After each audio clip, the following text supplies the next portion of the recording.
Salut la team, j'espère que vous allez bien. Aujourd'hui on se retrouve pour une nouvelle vidéo dans la série astuces sur AutoQuest et aujourd'hui on va découvrir ensemble comment installer une application non officielle, que ce soit sur le Quest 1 ou 2, sans passer par SeedQuest. Donc bien sûr comme prérequis il va falloir activer le mode développeur, donc c'est un truc qu'il faut préciser. Donc l'avantage de cette méthode c'est qu'on a juste à chercher le fichier du jeu et grâce à cette méthode là on va pouvoir installer le fichier du jeu directement sur votre Quest. Mais bien sûr pour ça il va falloir télécharger les SDK Platform Tool qui est juste ici. Et grâce à cette méthode là on va aussi pouvoir augmenter la résolution du Quest 1 et 2 sans passer par SeedQuest, donc de manière native. Donc on verra ça plus tard, je ferai la vidéo demain pour vous dire comment faire ça. Là on va juste voir en fait comment installer une application non officielle. Donc la première étape, vous cliquez sur le premier lien en bas de la description de la vidéo pour arriver ici et on va installer les SDK Platform Tool. Ensuite vous descendez, vous allez dans l'onglet Download et là en fonction de votre ordinateur, que ce soit Mac ou à Windows, vous téléchargez le SDK Platform Tool. Donc moi c'est à Windows, je clique là, si vous c'est à Mac vous cliquez ici et si c'est à Linux vous cliquez là. Donc je clique ici et à partir de là vous acceptez et là va falloir bien suivre les étapes que je fais pour pas que ensuite ça marche pas. Donc il faut suivre on va dire méticuleusement ce que je fais. Donc une fois que c'est téléchargé, vous faites quoi? Vous allez ici, vous créez un nouveau dossier directement. On va mettre new. Donc le nom du dossier n'a pas d'importance, bien sûr, rassurez-vous. Et ensuite, on va prendre ça, on va le mettre dans le dossier new. Hop, je le mets ici. Je crois qu'il est déjà dedans. Voilà. Et ensuite, on va décompresser directement le fichier ici. Donc je vais ici pour le décompresser ici. Donc on va attendre que ça le décompresse tout seul. Ensuite, une fois que c'est décompressé, c'est très simple. Donc on vérifie qu'il y a tout. On va prendre ce nommé et on va le renommer ADB. Ça va être très important pour la suite. Et bien vous rappeler que ADB vous le mettez en minuscule, pas en majuscule. ADB. Ensuite, une fois que c'est fait, c'est très simple. Là, je vais ouvrir un autre onglet. Donc là, je vais me rendre plutôt sur ce PC. Je vais mettre ça ici. Et en fait, le ADB, pour la suite de l'étape, on va le passer quelque part. Donc vous cliquez bien sûr sur ce PC Windows C et ADB, on va le mettre ici. Donc je le récupère. Ah, j'ai un petit bug. Je le récupère et je le mets ici. Et ensuite, on va vérifier qu'une fois qu'on a bien installé ADB et que avant on a activé le mode développeur dans le casque, que tout fonctionne parfaitement. Ensuite, vous allez brancher le Quest 1 directement au PC, donc vous le branchez avec un câble USB compatible. Ensuite, vous prenez le casque et vous le mettez directement dans votre tête. Et quand vous le mettez dans votre tête, vous validez le décodage USB si vous n'avez pas coché l'option pour l'activer automatiquement. Et vous autorisez le casque à partager ses données avec votre PC. Une fois que c'est fait, on va se retrouver sur le PC pour voir l'étape suivante. Donc l'étape suivante, c'est d'ouvrir un PowerShell sur Windows. Donc on clique ici et là on va taper Power et ça apparaît là, donc on clique sur PowerShell. Et c'est sur ça en fait qu'on va pouvoir installer des APK d'application directement sur le Quest. Donc là en fait on va vérifier qu'on reconnaît le Quest sur PowerShell. Donc moi ma petite technique c'est dans mes notes j'ai fait un copier-coller des manips que je mets à chaque fois. Donc vous pouvez récupérer ce copier-coller là, tout ça directement dans la description de la vidéo, enfin en bas de la description de la vidéo. Donc ce qu'on va faire c'est qu'on va faire un copier-coller. Donc vous écrivez ça ou vous le copiez-coller si vous prenez ce qu'il y a sur le lien en bas de la description de la vidéo. Je vais cliquer sur ici. Donc là, ça marche que ça marche. Et ensuite, là, je vais marquer ADB Device. Donc CD, c'est pour dire que le dossier ADB, donc la première étape, c'est pour dire que le dossier ADB, il est dans le... Je vais vous montrer pour que vous puissiez comprendre. La première étape, c'est tout simplement pour dire que le dossier ADB, il est là dans Windows C. Donc ça veut dire que là, il est parti dans Windows C, il est ici. Et ensuite, je vais mettre ça pour confirmer et on va attendre. Donc là on voit que ça n'a pas marché. J'ai remis mon casque et j'ai vu que j'avais pas activé le décodage USB, excusez-moi. Du coup c'est parfait, au moins vous voyez ce que ça met lorsque ça marche pas, ça met ça.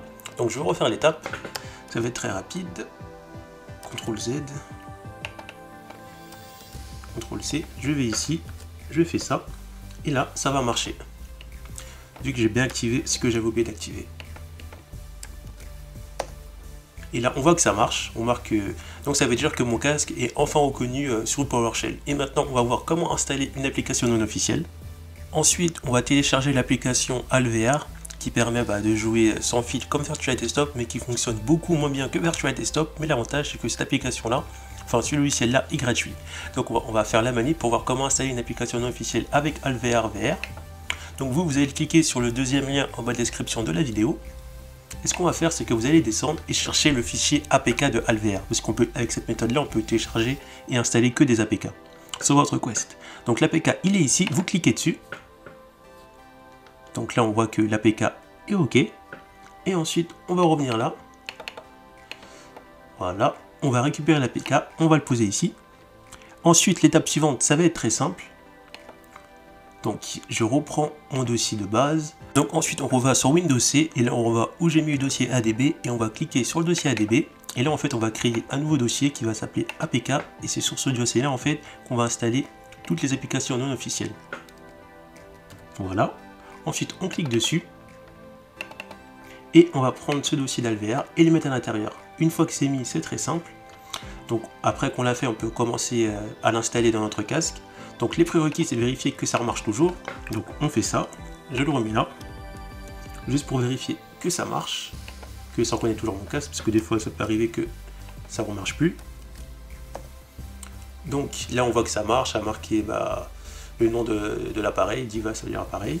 Ensuite, pour installer une application non officielle à l'APK, c'est très simple, vous prenez ça, donc c'est juste ça. Vous le mettez avec le tiret et après le tiret vous mettez le nom de l'APK que vous voulez installer. Donc si vous voulez installer par exemple un autre APK, vous allez là dans votre dossier APK, vous faites juste renommer et vous copiez-coller ça. Et ensuite vous mettez après .apk.